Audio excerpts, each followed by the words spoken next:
Hey guys, welcome back.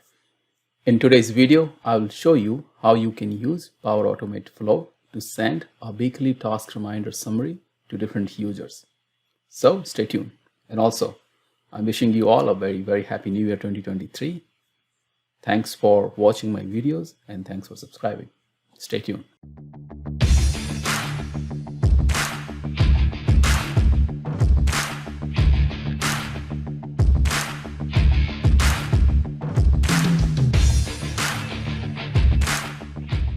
So in today's video, I will show you how you can use Power Automate to send a weekly task summary to different users.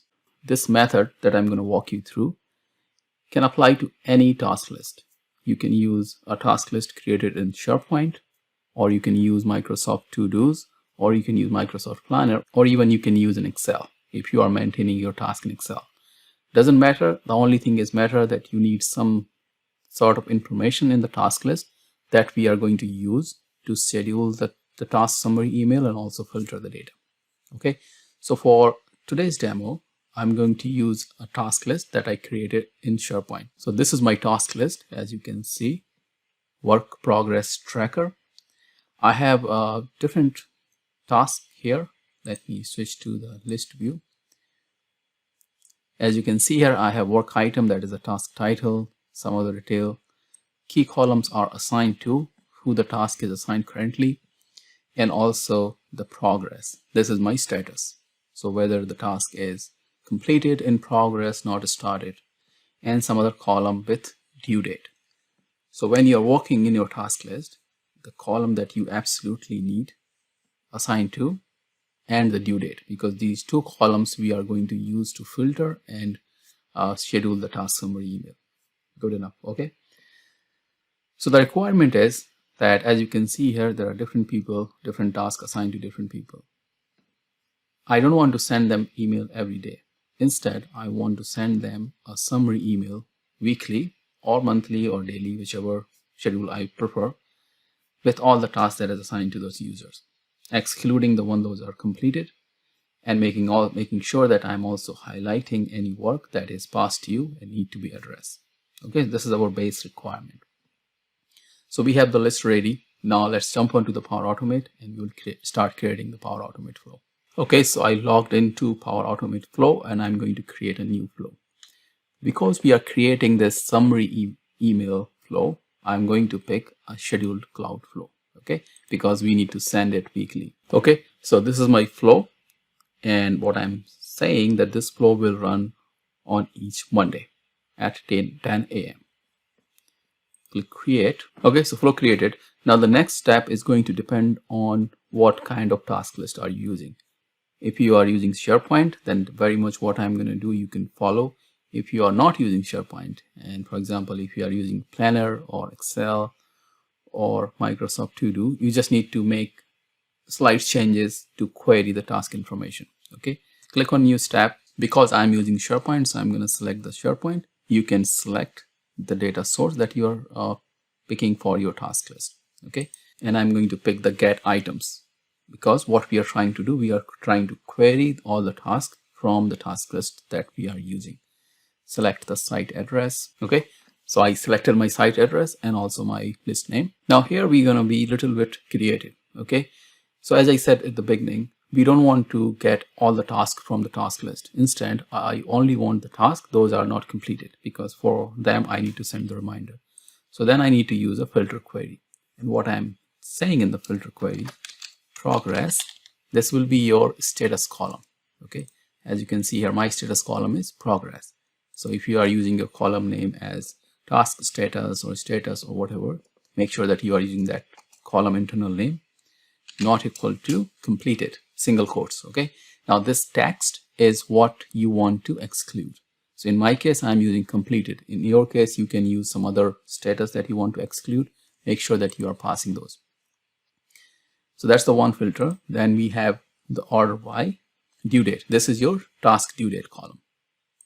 So in my case, I have the due date internal name because I want to order these tasks by due date so I can order them correctly in my email. Okay, that's the only thing you need. This will get all the tasks that you needed. Perfect. Okay, now click on the next step. So we are able to query all the tasks, but if you look at the task list here, there are different people have multiple tasks assigned to them. So now if I look what I'm getting, this is what the SharePoint is going to return in from my flow. As you can see here, I have different users with multiple tasks assigned. What I need to send the email, I need the unique users. Okay, so the first thing that we need to get or extract all the users from the output. So I need to get all of this. Okay, and how I do that, I'll click on next step, select. So what select does, it's going to select a particular column values from your array. And what array we are talking about? The get items values. This is the response that we are getting from the get item. So select the value. In the map, enter key. So this is nothing but a name that you are giving to the output that you are collecting. Okay. And in the value, what we are mapping it to, we are mapping it to the email address of the user. So I'm going to look at the dynamic content here and look for the assign to email.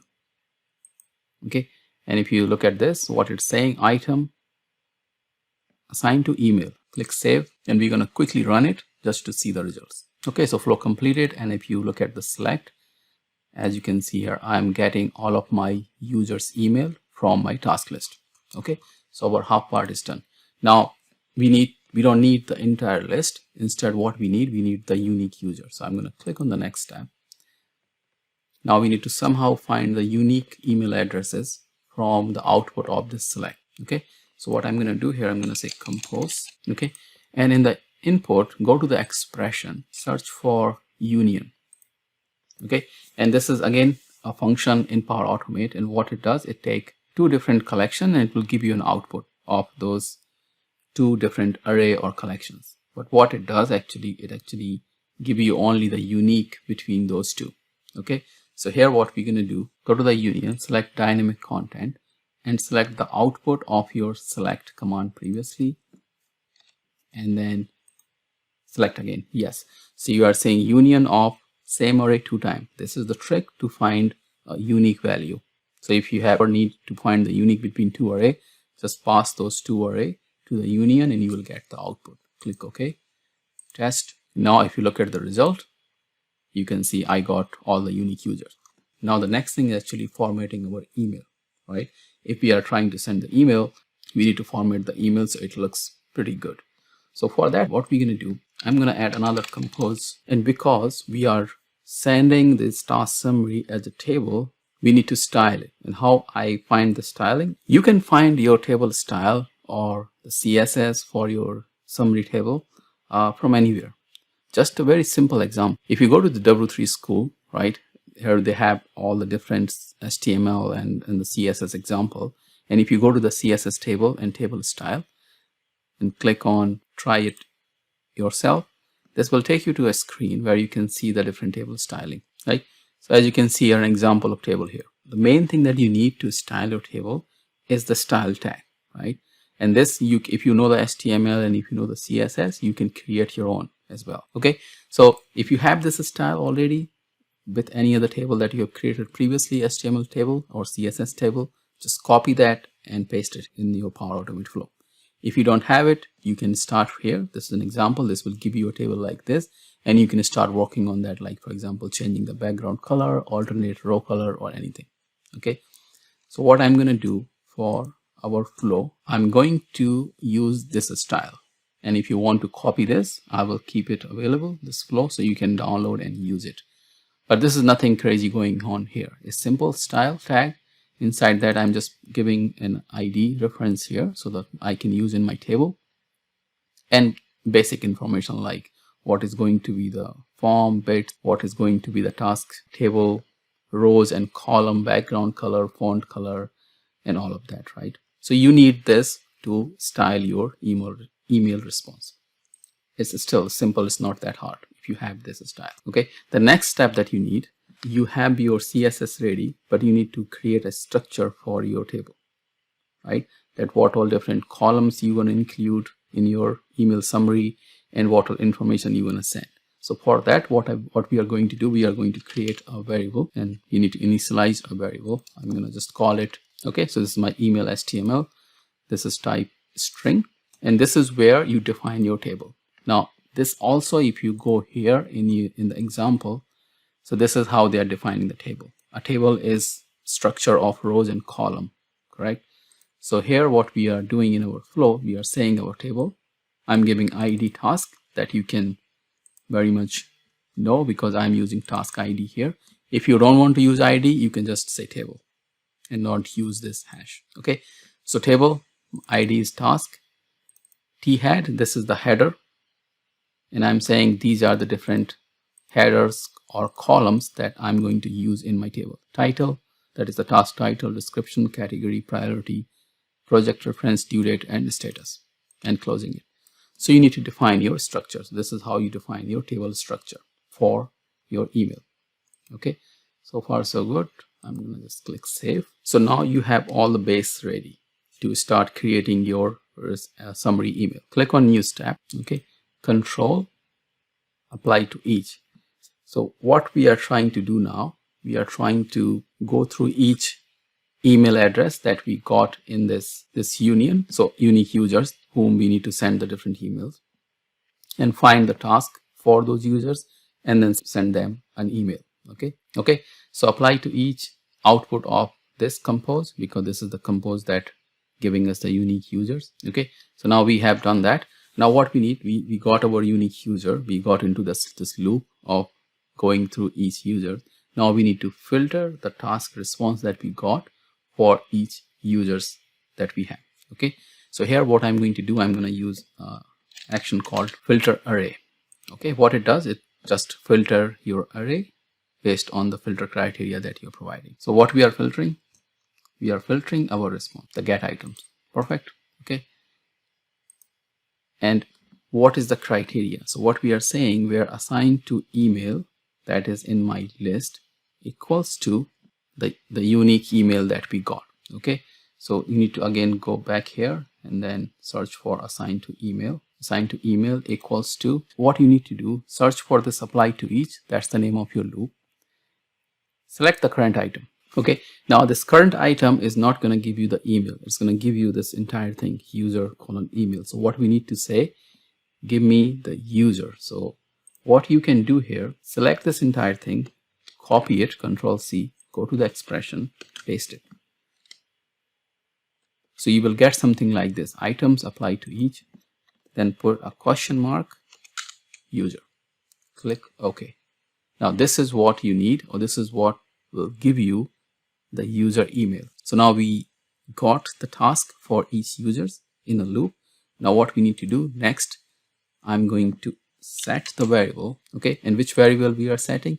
The same one that we have initialized here, and I'm going to set it with the same thing. Now you might be wondering why we are doing it again, because we are doing this in a loop and I don't want this variable to have any of the previous information. For example, it is running for me, I got 3 tasks, the variable HTML is going to have all the 3 tasks. So when I'm sending it to the next person, I want to reset that variable so that I will have the clean table. Okay, so you need to do this step. So you set the variable and keep, remember, you need to remain inside this apply to each. Okay, so now we have the set the variable. Now we need to go through each task for this particular user and assign it to this variable again.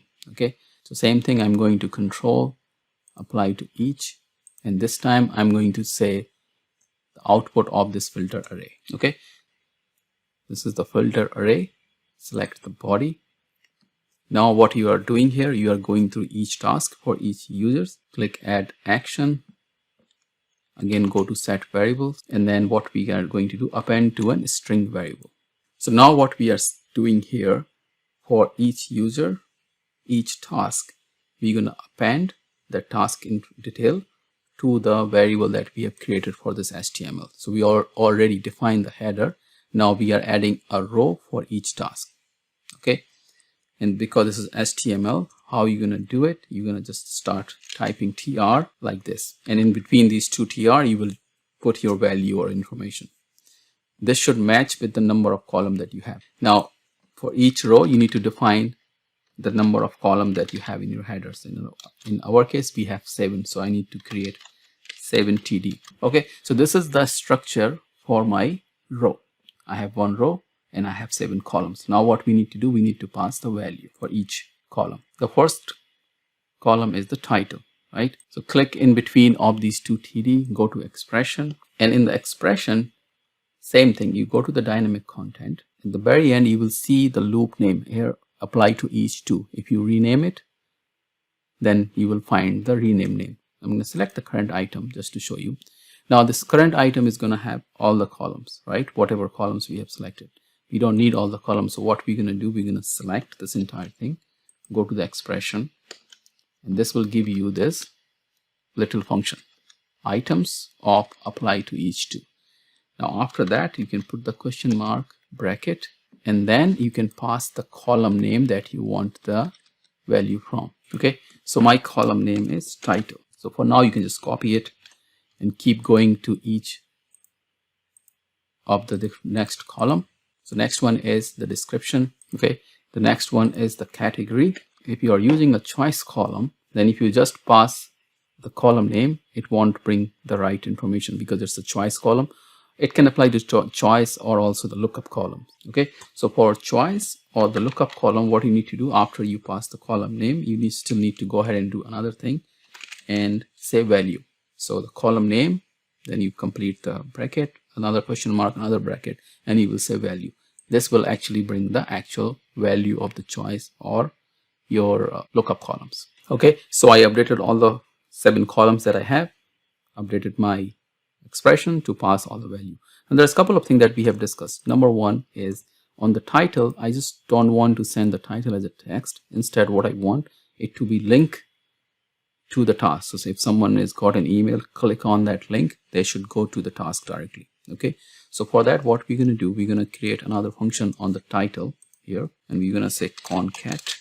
Okay, and here we're going to just do a little bit of HTML. So concat single quote. What I'm doing here, I'm creating an anchor tag here, so you can follow the same thing.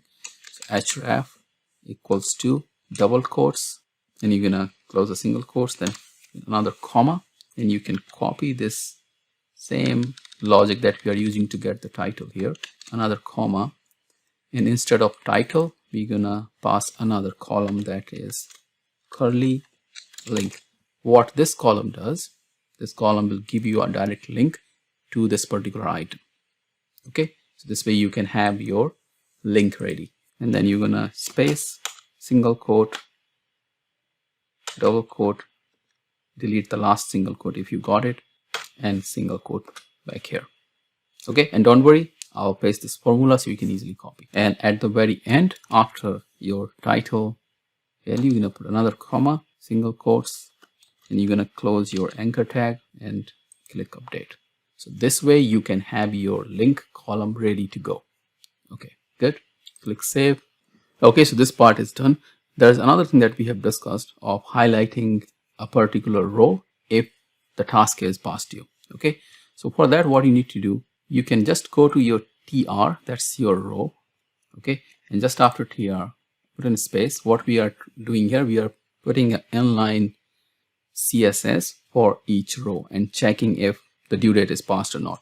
So click there, go to expression, and we're going to write a quick formula here. So if greater, right, this is what we are checking if the current date is greater than or not, UTC now. Okay, so that's the first parameter, comma. Now what we are comparing with, we are comparing it with the due date. Okay, so same thing, you are going to do items, then you need to pass the name of your loop that was applied to each two, this one. Okay, so what we are saying, if the current UTC now, there's a current date, is greater than your due date, then what we should be doing if it is true, right?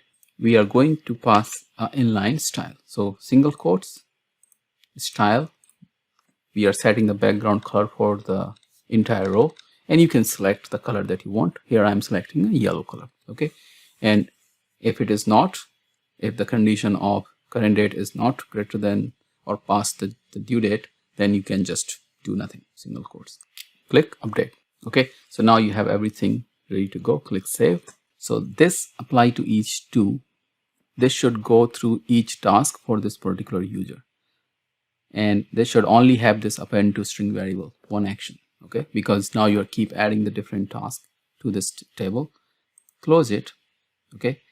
The next step that we are going to add, make sure that you are not adding inside this apply to each to. So close it and then click on add an action. What we are going to do now, we are going to close that HTML table that we have created. So search for the variables, append to string variable, and search for the HTML. In here, we're going to just close the table that we have created. Okay, so this part is done.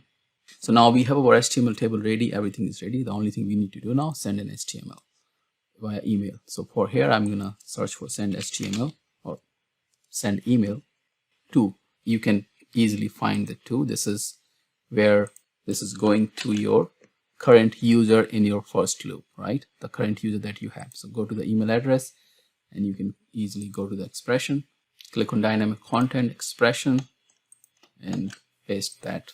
Okay, subject, task summary, you can just put any. Now in the body, this is where you need to be very creative. Okay, so you can type any text here, whatever you want. Just add the text if you want any text in your email. The actual table, how are you going to create? So because the Power Automate send an email, you can understand the HTML. You can start with CSS tag that you have defined. You remember we have created one CSS, this one, right? This is a style. The first thing you are going to select your output of your CSS or the style. Okay, so this is coming from your compose 2. Okay, so this is your style. After that, you need to pass the actual HTML. Okay, so first you will pass your style, then you will pass your HTML, and that's it. This will gonna take care of creating this beautiful HTML table. Okay, and then you can add some more text if you want. Click save. Let's run it. Okay, so flow completed successfully. Let me go back to my email address and see if we got an email or not. So we got this email, and as you can see here, right, beautiful email with all the formatting that we have applied. The two past due tasks are highlighted. I have a link. If I click on this task, it's gonna straight take me to the task. Now, of course, if you have formatted this task list and use Power Apps to make this task form looks beautiful, you can directly go there. Now, one more bonus thing I like to show you. Okay, so this was the sending email in Outlook. What if you want to send a similar table into your Teams chat? Okay, you can do that also. I'm going to click another add actions and search for post, and we're going to select post message in a chat or a channel. Now remember one thing, we are not going to use an adaptive card. So this is just without making so many changes in our flow, we can still use what we have done so far and send the same table in your Teams chat. Okay, so flow bot, chat with flow bot, because I'm going to send it to a particular user. Recipient is going to be the same recipient that we are using for send email. So you can just copy this. And here the message is very similar to this one. So no change. Output and your HTML that you have created, because this message can also understand the HTML. Now one thing to note is this may not gonna apply all the CSS that you have applied. Okay, but it will still send you a good looking table, and we will see. So click save. I will log into my Teams so I can show you. Okay, so I'm gonna rerun the flow again. Let's wait for this to complete, and it will send again an email and also a message in your chat. And as you can see here, I got one new message here. Let it load. I also got the email, as you can see here. Look at that. So as you can see here, some of the styling like background color and all of that has been lost, but you still have all the information. You also have the link that we have created. So even from here, if I click, it will take me to the SharePoint for that particular task, right? So all the deep linking is still working. So you still have a very functional message that's going into the Outlook and also going to your Teams message. So that's all for this video. I know you might be wondering that how we can send this as an adaptive card. That I will save it for the next video. Leave the comment if you like to see this task summary going as an adaptive card to the Teams chat. Stay tuned, keep watching, keep learning. Thank you.